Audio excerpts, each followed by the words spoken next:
কেটে ছড়ে গেলে ফার্স্ট এডের মধ্যে আমরা অনেক ক্ষেত্রে কি করি না, চিনি দিয়ে দিই ক্ষতর ওপর। কিন্তু কখনো মনে হয়েছে যে কেন হঠাৎ করে চিনি দিলে ক্ষতটা তাড়াতাড়ি টেনে যায়, বা রক্তপাত যেটা হচ্ছে, ব্লিডিং হচ্ছে, সেটা কিন্তু তাড়াতাড়ি টেনে যায় বা থেমে যায়? সেটা কেন হচ্ছে?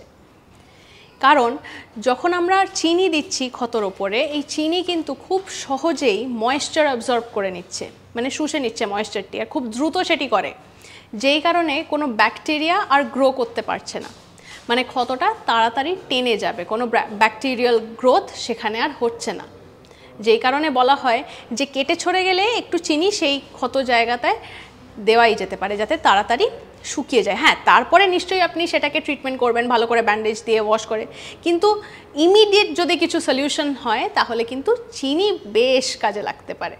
এইরকম নানা ফ্যাক্টস রয়েছে আপনাদের জন্য। লাইক, শেয়ার, সাবস্ক্রাইব করুন। এবং আমরা কিন্তু রয়েছি হোয়াটসঅ্যাপেও, তাই হোয়াটসঅ্যাপে ফলো করতে ভুলবেন না।